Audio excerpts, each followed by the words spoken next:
Hey guys, it's Juliana Egg. So today I'm finally showing you how I'm finishing up my commission for Mrs. Joyo. First what I'm doing is, as you can see, showing off my lovely sketchbook and having my camera in the wrong position.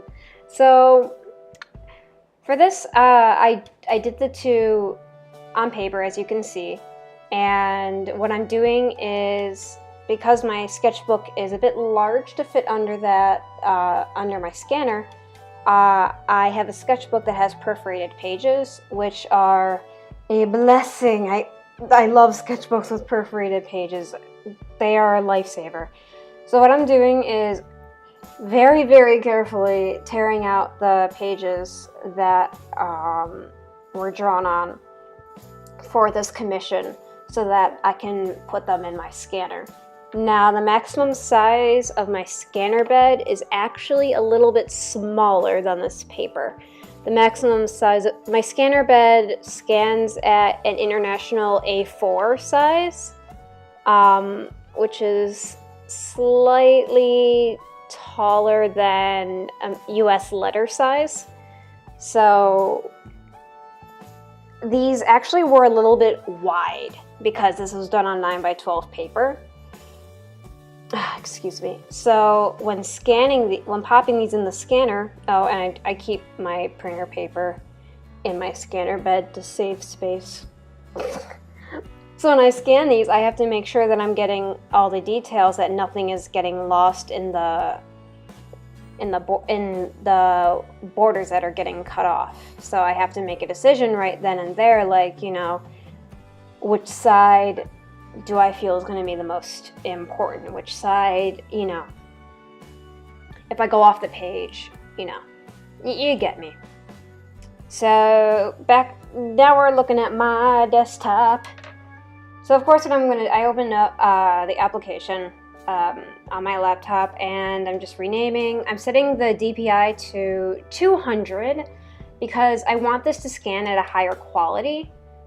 72 DPI is good for web-based stuff, but for stuff you're going to be printing out, potentially, you want to have it at around 300. But that creates very large files, so I just compromise with 200. DPI meaning dots per inch, so I'm getting more data. The higher the DPI, the more data I'm getting. And so I get my preview scan in, and I kind of just make initial crops, like what I'm hiding, what I'm not, and I do a tiny bit of adjustment. What I ended up settling on, because I could totally go way, way, way out with the brightness and the contrast on my scanner settings, but it's really hard for me to see, the white of this paper is at the true, 6F white that I want. So what I did for both of them was I just knocked the brightness down a touch because it's a little overexposed and scanned them like that. And now we're back to my scanner. And so, I scan one, you swap it out, put in the other. And with Gaspard, I actually drew him a little bit of a different size. Like, the first drawing was of Javier, and I drew him smaller in the frame, whereas Gaspard, he's larger within the frame, so that creates a slight size discrepancy, and you can see even in the scanner preview that I'm selecting much more of Gaspard than I did of Javier. And because my image correction settings carried over, I didn't have to do any sort of extra fiddling around in my scanner application. And now I'm just, you take it out of the scanner again, you set everything back to normal. I almost put in a clip of me unplugging my scanner from my laptop. So silly. But yeah, after this point, I just kind of get everything back together because I like my desk to be clean, organized. That's a joke. So at this point, I'm using my tablet, and you can see I'm speeding the whole process up a bit. I chose a canvas size that was a bit larger than the actual images, just so I'd have some room to work with, because I'd rather go too big than too small and have to create a new canvas. So for this, I kind of cropped them out of their image and pasted them in. I included both of my signatures because I wanted to decide which one looked best.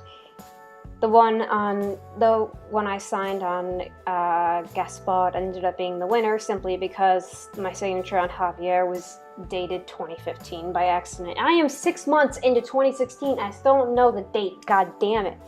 But anyway, I could erase everything, but no, that's dumb. There's a thing called correction layers that exist in Manga Studio, and that's how I'm able to get that grayish border out from around everyone and kind of just adjust the colors. So on my phone, when I photograph my sketches, I know my settings by heart. And so really my goal here was to, up the black point, essentially. And right now, my corrections are only applying to Javier because of where each of the layers are positioned. So I get that layer, I get that correction layer in, and then I play around with the levels, see what looks best. The goal is to keep all of my mark making without losing detail and without making it too dark. And so I shuffle the layer that Gaspard is sitting on so that he sits underneath the correction layer so they applied to him. And then I just kind of adjust the sizes of things, like my signature. I adjusted the sizes of a couple times, and I wanted to make sure it was visible. You can see having Gaspard and Javier lined up that they're a little different in size. So there was some adjustment there and decisions on how to crop it. I did crop it multiple times just because I'm indecisive, essentially. So I merge all the layers together, make sure all the corrections are looking good. You can see up close it's very pixely still. So what I'm doing is a bit of a cheat, for me at least. This is what I've learned to do, and it's not quite the best method, but it works for me. Is I do enough smoothing and blurring to kind of make everything look okay, and then I slap an unsharp mask on top. So I'm sharpening a blurred image, essentially, to kind of smooth out some of the pixelated lines from scanning. And that was what I got. I ended up with a very large image, so I did scale it down to, I believe, 70. Yeah, I scaled it down to 70% of the original size, so that wasn't an obnoxiously large file that I was going to have to send off or upload somewhere. And then I just opened it up in preview to double check that it fits, that everything looks good, near, far, wherever you are, sideways, upways, downways, and yeah, that's about it. So I hope you enjoyed this kind of look into everything about how I kind of imported this and the final product. As always, all that YouTube jazz, like, comment, subscribe. Always let me know, shoot me a message if you have any questions. If you're interested in commissions, in me doing work for you, I'm always open to commissions. And as always, I hope you have a great day.